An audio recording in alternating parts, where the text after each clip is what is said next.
Saya mau katakan begini, lihat ya. Anda pergi ke satu tempat, Anda berusaha tuh masih ada. Google-nya ada, bangunannya ada, kendaraan ada, modal ada, tinggal kelihatan semuanya jadi aktiva semua tuh. Tinggal kita olah aja. Ada orang yang pernah mendatangi tempat yang semuanya nggak ada bahan-bahannya. Bayang ya? Kosong. Tuh, saya pernah satu kali waktu ada krisis itu, beberapa ke belakang, itu semua showroom macam-macam itu pada jatuh.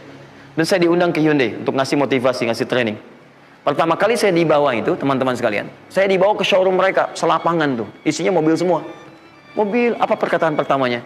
Kata manajernya, Ustaz, itu biasanya kami kosong nih. Sekarang banyak seperti ini katanya. Mohon nanti diberikan gambaran seperti apa, kami mesti semangat macam-macam. Saya bilang, Pak, Bapak itu luar biasa ya. Tahu nggak Pak, orang yang pertama kali menemukan mobil, jangankan mobil begininya, bahannya aja susah nyarinya. Masuk kemudian ke showroom aja nggak ada, di belakang rumahnya cuma otak-atik cari bahan macam-macam, jadi yang sederhana. Ya dari situ aja jadi mobil. Bapak sekarang udah ada mobilnya, tinggal dipasarin aja. Nah sekarang banyak orang banyak mengeluh. Nabi Ibrahim dulu cuman bawa istrinya ke tempat yang gersang luar biasa, nggak ada potensi apa-apa, materinya kosong, itu gersang, tumbuhan nggak tumbuh. Apa yang terjadi? Begitu sampai di situ, satu kalimat ketika meninggalkan Ibrahim istrinya Sayyidah Hajar dengan anaknya Ismail alaihissalam, maka pertanyaan pertama dalam satu riwayat, ahadza min amrillah, apakah semua ini ketetapan Allah? Maka dijawab bala. Perhatikan prinsipnya, selama ini ketetapan Allah, maka Allah tidak akan menyia-nyiakan saya. Dan rizki telah Allah tetapkan kepada kita, maka Allah tidak akan pernah menyia-nyiakan kita. Paham ya? Jadi kalau Anda ditempatkan di kondisi apapun, bahkan mulai belum bekerja, baru lulus kuliah, bahkan mulai baru membuat satu bisnis misalnya, atau macam-macam halnya, ingat, ada yang lebih buruk kondisinya daripada Anda, yang semua bahannya bahkan belum didapatkan. Dan dia yakin dengan Allah. Sepanjang Anda punya Allah, maka semua akan mudah bagi Anda. Ini prinsip yang pertama. Jelas ya? Nah, kalau sudah paham sampai sini, belum berhenti karena ada komitmen untuk usaha. Apa usahanya? Maka Ismail menangis satu saat, dan Allah tetapkan asinya nggak keluar dari ibunya. Begitu tidak keluar, nah anak ini kan pasti bergejolak. Tangan bergerak, kaki bergerak, disimpan di bawah. Saat bergerak itu kakinya menghunjam ke tanah, tangan bergerak, nggak keluar apapun. Ibunya ini yang menempuh usaha yang sangat serius untuk mencari. Dia tahu kalau cuma diam nggak akan datang. Maka ibunya menerapkan satu ketentuan pertama yang nanti diabadikan dalam Al-Quran, yaitu teori rezeki dengan ikhtiar, mencari cara yang serius. Nah, cuma apa yang akan kita keluarkan saat ini terlepas dari usaha apapun yang Anda kerjakan saat ini. Tapi teori dasarnya adalah ketika Anda menempuh usaha yang serius ini, ada beberapa tahapan yang mesti Anda lalui. Persoalannya, waktu saya sudah habis 9:30. Nah, saya mau minta sedikit aja, boleh nggak saya tambah 5-10 menit? Alhamdulillah. Nah, satu, saya agak cepat ya, saya agak cepat. Satu. Nah, tak. Yang pertama beliau lakukan, beliau kemudian mencari itu dengan semangat, naik ke satu bukit. Naik. Bukit apa namanya? Kapan bukit itu dinamai dengan Sofa? Ini persoalannya. Belakangan kan? Belakangan, setelah itu bukit Sofa. Dari mana munculnya Sofa? Sofa itu kan kalau kita gali dari akar katanya, ya berasal dari kata tasfiyah. Ya, Sofa, yasfi, sofyan, wa tasfiyatan, wa sofian. Wasufyanan, kalau pakai sin sufyan, kalau pakai sod sufyanan, sofiyun. Tasfiyah artinya menyaring sesuatu yang kotor sehingga yang bersih aja yang kelihatan. Kalau Anda menyaring sesuatu, saring, bersihnya itu ada, kotornya hilang, dibuang. Itu namanya tasfiyah. Pakai ta, sod, fa, ya, ta. Ini hasilnya disebut dengan sofa. Orangnya disebut dengan Sofi atau Sufi, perempuannya disebut dengan Sofia. Jadi kalau ada yang namanya misalnya Sufi atau Sofia, ini orang yang mampu menyaring segala yang kotor dalam dirinya sehingga yang keluarnya yang baik-baik aja. Kalau bicara ada yang provokasi, mau ngucapan yang kotor dia tahan, keluarnya yang baik. Mau melihat ada yang kotor dia palingkan, dia yang baik. Itu Sofia. Perempuannya, laki-lakinya Sofi, ya, atau Sufi. Baik.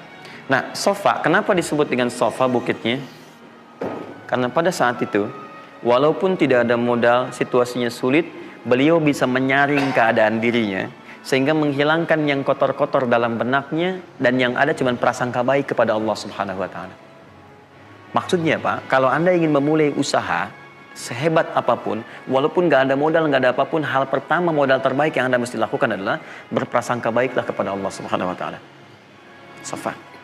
Positive thinking kepada Allah. Allah sudah janjikan kepada saya, maka saya akan memenuhi apa yang Allah perintahkan, dan akhirnya Allah memberikan apa yang dijanjikan. Betul ya? Kalau Anda memulai dengan perasaan yang baik, yang positif, nanti Allah akan angkat Anda berada di puncak seperti Sayyidah Hajar naik ke atas bukit itu. Betul ya? Dan perasaan Anda pun akan enak. Tapi kalau belum apa-apa Anda sudah negative thinking kepada Allah, maka mohon maaf, jangankan rizkinya, maka usaha Anda pun tidak akan maksimal, effortnya akan sangat kurang. Anda baru mau ke kantor, terus tiba-tiba melihat mendung, ya, terus orang udah mulai macet, terus negatif muncul di situ, ya mendung, macet. Terus apakah dengan mengatakan ya mendung dan macet, kemudian macet itu akan terurai, mendung itu akan sirna? Tidak. Sampai Anda bikin status pun nggak akan pernah kelar. Ceklik, hari ini Bekasi macet, terus Anda ngapain? Jadi kalau Anda mau mengawali sesuatu, maka positive thinking kepada Allah. Bismillah. Allah yang bikin mendung, Allah yang bikin terang, nggak ada bedanya. Bismillah, saya diperintahkan, saya jalan. Tak bisa, kemudian saya coba cari alternatif. Macam Anda usaha. Paham ya? Nah, kemudian, bukankah seseorang berusaha itu ingin mendapatkan sesuatu? Puncak hal yang diinginkan, yang diharapkan itu bentuknya rizki. Tapi sifat ingin mendapatkan sesuatu, puncaknya disebut dengan marwah namanya. Sesuatu yang sangat diharap, diinginkan, marwah. Perhatikan baik-baik. Ya. Saya mau tanya begini. Dari sofa ke marwah. Berusaha dengan serius Sayyidah Hajar. Lihat sini. Sofa itu kan di atas kan? Terus turun kan? Turun. Tahan sini. Begitu ke sini, ngelihat ada peluang di sini. Terlihat seperti ada oase. Maka dipercepat jalannya. Makanya di sini sekarang ada tanda lampu hijau. Ya, begitu nyampe sini untuk laki-laki lari-lari kecil. Perempuan jalan cepat. Ini karena ibadah yang disebut dengan sa'i sering diartikan dengan lari-lari kecil. Ini berlari ini teman-teman, jalan cepat ibu. Ini sesungguhnya awalnya ini melihat di sini seperti peluang ada oase di sini di marwah. Banyak air. Maka dipercepat jalannya. Sampai di batas ini ragu lagi. Betul nggak ya? Apa cuma fata morgana? Tapi yang paling dahsyat adalah dia memastikan dengan ikhtiarnya. Saya mesti pastikan dulu, jangan menduga-duga. Dikejar sampai ke atas. Begitu kepastiannya tidak ada sama sekali. Ternyata fata morgana saja. Dari sini balik lagi, mungkin di sini ada. Ya, balik lagi ke tempat tadi, balik dilihat sini kayak ada betul di sini. Balik nyampe sini fata morgana. Bola balik, bola balik, bola balik sampai dengan 7 kali. Ya, dari sini ke sini 1. Sini ke sini 2. Ini 3, 4, 5, 6, 7. Ingat, sofa selalu genap, marwah selalu ganjil. Kalau Anda umrah, kemudian tiba-tiba Anda merasa berakhir selesai, tapi posisi Anda di sofa kemungkinan cuma 2. Kalau bukan Anda kurang baru 6 kali, atau Anda terlampau soleh 8 kali. Pasti di sini. Nah, apa hikmahnya? Proses ini disebut dengan sa'i. Perhatikan baik-baik. Tahan, fokus. Ketika Anda berusaha teman-teman, maka mulailah dengan berpositive thinking kepada Allah. Tapi ingat, usaha Anda tidak akan selamanya ada di atas. Mungkin suatu saat akan turun. Kan? Mungkin Anda ada di puncak. Mungkin suatu saat Anda turun. Mungkin kadang ada di puncak. Kadang stabil aja. Tapi kalau Anda melihat peluang, cepat kejar selama peluang itu baik. Itulah yang dimaksud kompetisi yang sehat. Anda dapatkan kejar. Ada tender, ikut tender dengan cara yang baik, cara yang normal. Ikut. Kalaupun bukan rezeki Anda, nggak ada masalah. Dan jangan pernah macam-macam lah. Saya dah ajar kan nggak pernah nyogok sama malaikat. Malaikat cepat sini dah gitu. Saya kan di sini Nabi gitu kan. Kau minta apa saya kasih, kan nggak pernah. Ya biasa aja bolak-balik. Ya walaupun mungkin ketika Anda kejar itu bukan bagian Anda, mungkin cuma fata morgana, nggak ada masalah. Saya kasih rahasia besarnya. Sepanjang Anda betul-betul ikhtiar dilakukan karena Allah, maka perhatikan baik-baik. Kadang-kadang Allah seakan menunda apa yang menjadi hak Anda, bukan ingin menunda dan membiarkan Anda tidak mendapatkan sesuatu, tapi ingin memberikan semua nikmat secara sempurna. Karena di atas itu ada nikmat pahala, ada nikmat doa, ada nikmat istighfar, ada nikmat usaha dan nikmat hasil yang tiada terputus. Tidak terputus. Lihat sini. Kalau antum sehari berusaha, nggak dapat apa-apa. Memang, mohon maaf, hasilnya belum dapat diraih, belum dilihat tuh. Tapi bukankah pada saat itu doa antum akan bertambah? Bukankah malamnya salatnya nambah? Tahajud? Bukankah di situ kadang-kadang kita istighfar, ya Allah? Teman-teman, bukankah istighfar menggugurkan dosa? Bukankah berdoa menambah harapan, mengakumulasikan sesuatu? Bukankah tahajud menambah pahala lagi? Kadang-kadang yang diinginkan oleh Allah pertama kali bukan dunia dulu. Ketika Allah mencintai seorang hamba, dia akan berikan pahala akhirat dulu. Karena dunia itu sifatnya sementara. Hei fulan, kamu kemana aja? Kemarin kamu jauh dari saya, baru sekarang kamu pikir dekat dengan saya. Saya nggak pengen kasih dunia dulu, dunia itu kecil. Kalaupun di seekor sayap samuk sebelahnya, sebelah sayap nyamuk ada dunia itu ada nilainya, saya kasih buat kamu deh, nggak ada nilainya. Ya, karena itu saya ingin kamu akhirat sempurna dulu. Saya ampuni dulu dosa-dosa kamu yang kemarin. Begitu sudah diampuni, hari kedua istighfar lagi diampuni, saya kasih pahala yang banyak. Begitu pahala udah dapat, dosa udah diampuni, baru dunia diakumulasikan. Karena hukum dunia itu, kalau antum usaha akan terus diberikan. Jadi nggak ada yang nggak dikasih. Jadi kalau antum sehari bekerja ini, kelihatannya nggak dapat apa-apa. Bukan nggak dapat apa-apa, disimpan untuk diakumulasikan.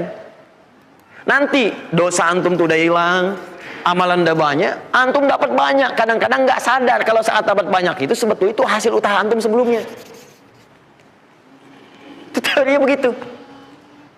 Ya, jadi nggak ada yang nggak dapat apa-apa, semua akan dinilai. Sepanjang antum bergerak dikasih, dan antum buktinya hidup juga. Sampai ke hari itu kan masih hidup, bisa makan juga di hari itu, bisa beraktivitas juga, sehat juga dan sebagainya. Belum dapat apa. Makanya kata Nabi, yang hari itu ada makanan, dia orang kaya sebetulnya. Kalau besok masih ada lagi, kaya banget.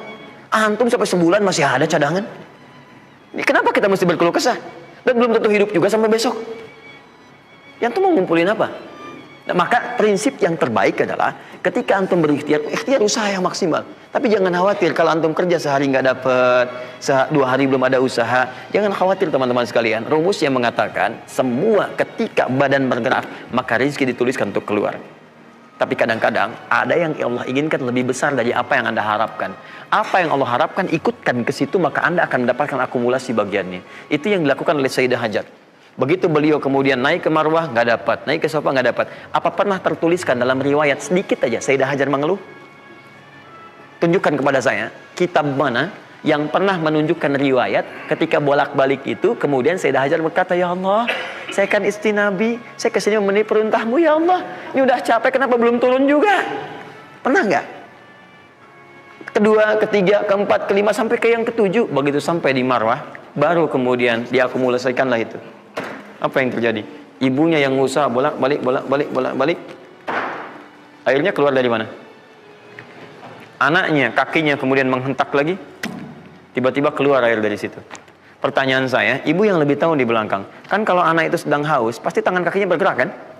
Kenapa saat pertama disimpan bergerak, airnya keluar? Sudah 7 kali bolak-balik, baru air keluar.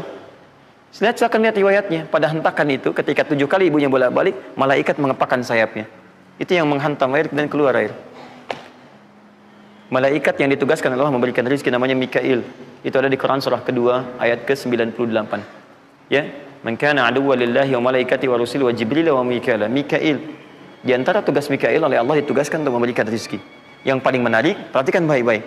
Begitu airnya keluar, ibunya sedang di Marwah, sedang berdoa nih. Makanya kalau sa'i di sofa ngadep ke kiblat berdoa dulu, ke Marwah ngadep ke kiblat berdoa dulu.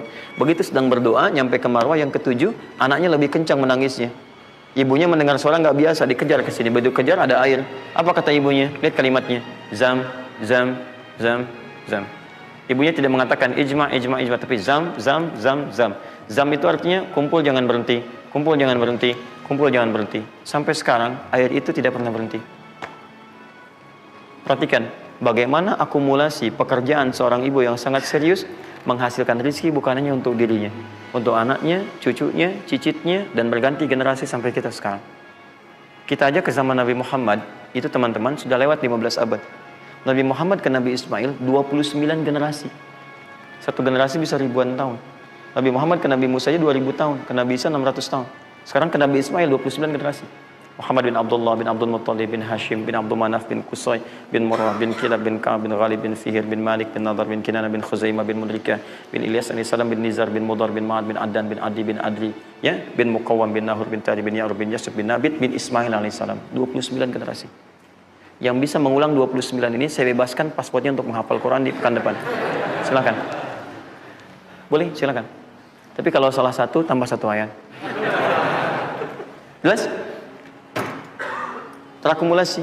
Maka boleh jadi kita berusaha bekerja, sehari belum dapat, 2 hari dagang belum dapat, tenang. Begitu antum 3 hari, tiba-tiba dagangan diborong habis. Itu sebetulnya usaha antum yang sebelumnya. Tapi antum dapat bonus ampunan dosa, pahala, macam-macam. Maka jangan mengeluh. Dan jangan pernah antum sekali-kali, awas ya, awas, mengeluarkan kata-kata yang seakan-akan Allah menghentikan rezeki antum. Maka disitulah kesulitan paling sulit akan antum awali. Ya Allah, apa engkau nggak sayang dengan saya? Saya perlu usaha apa lagi? Kenapa belum diberikan juga? Dan sebagainya. Itu kadang-kadang membuat seseorang kalau sudah kehilangan arah seperti itu sampai meninggalkan agamanya. Itu yang paling fatal.